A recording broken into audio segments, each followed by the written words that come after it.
Blade Runner 2049 is directed by Denis Villeneuve and stars Ryan Gosling, Harrison Ford, Ana de Armas, and Jared Leto. It's a sequel to Ridley Scott's 1982 masterpiece that has, you can see remnants of in sci-fi even to this day. Philosophers going to this day, what makes us human? Are we really any different to robots?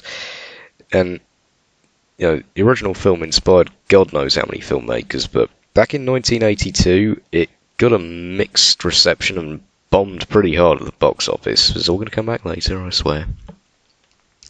And Blade Runner 2049 is exactly the same type of film. This is a film that people are going to watch, and they'll immediately want to grab a camera and just film whatever they can.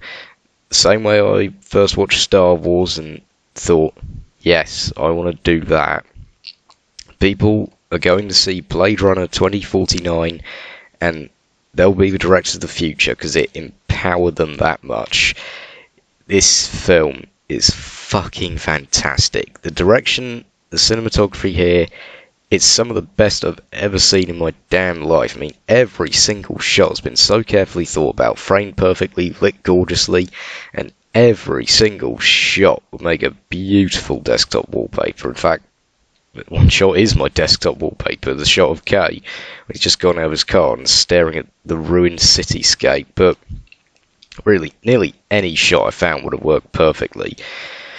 Now, in a normal review I do, we'll be long overdue for the part where I give the synopsis, but that's because I really don't want to. Because this film, it needs to be seen knowing as little as possible on the biggest screen you can. But what I will say is that Officer K, played by Ryan Gosling, a Blade Runner, discovers a secret and starts having doubts about his purpose and his job, and that's as much as I'm going to say. I refuse to talk in detail about it, but it throws a lot of mysteries at you with plenty of twists and turns along the way, and sometimes you'll think you know the answer to one of them, but chances are the film will reach out and slap you across the tits with the real answer and you'll feel stupid. But it's written so cleverly that you don't feel like it's making fun of you by making you feel stupid. And the whole film still works with all these twists. It doesn't make the whole thing completely impossible just for the sake of having a twist for appearing clever. It still works. What I'm saying is, well, the story in general was great all on its own, without you needing to have seen the first Blade Runner, without it, that it does help if you've seen the first one, obviously, but without it being dependent on films that might come later, without it wanking off the original too much, and it told a complete story from beginning to end. It did it masterfully. The questions it dares to raise, which many other major studios are just so afraid of, it honestly got me worried about the future of the planet, because it's a very disturbingly plausible future that's being presented here. I'm not a futurist, I'm not an expert on it, but it feels possible to me. Like, you could easily see the Earth dying from global warming by the time we've created bioengineered humans and we're oppressing them because they're just robots, and and all this is going on as society falls into ruin while the lucky ones are sent off world. Yeah, it goes really deep, and I can't remember the last time I saw a film that got me worried for the future of the planet without feeling preachy. Jesus Christ, I guess it was probably WALL-E back in 2008. This is one of the smartest big $150 million blockbusters I've ever seen. And it's all due to some fantastic writing. Like, hats off to Hampton Fancher and Michael Green. They absolutely knocked it out of the park. And not only is the world a depressingly believable one, it somehow manages to be a positively gorgeous one.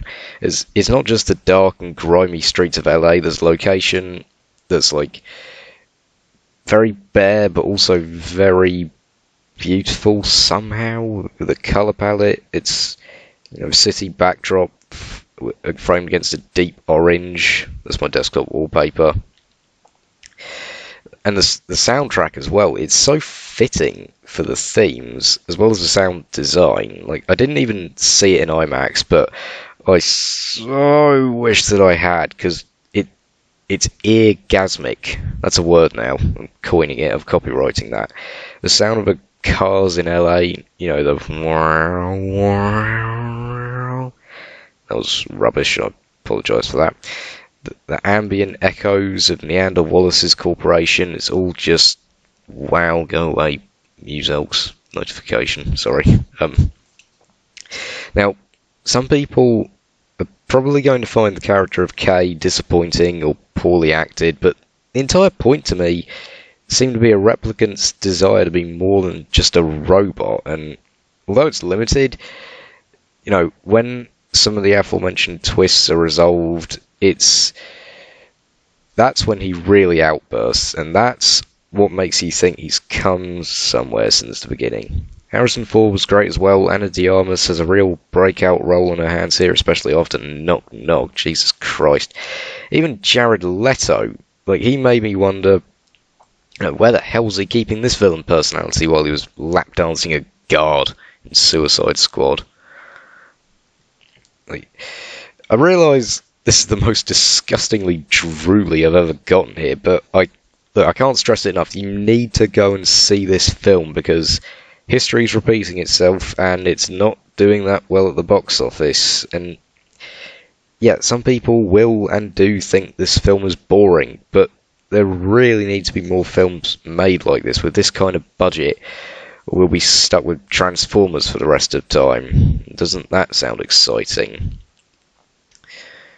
I mean, I'll admit, maybe Blade Runner wasn't the smartest property to spend $150 million on when it's only really ever been a cult film. But yeah, please just go and see it. I'm gonna make it first on my channel to say that I'm gonna give Blade Runner 2049 a 10 out of 10. And sure, it was exactly what I needed after Flatliners. So guys, have you seen Blade Runner 2049? If not, go fucking watch it already. Give it some love, because it's honestly just so depressing that the box office hasn't been that good. But if you have seen it, what did you think about it? Or what is Denis Villeneuve's best film? Because this guy has my attention now. I don't think I'd even really heard of him before this, but I've heard of him now. Thanks for watching. Have a good one.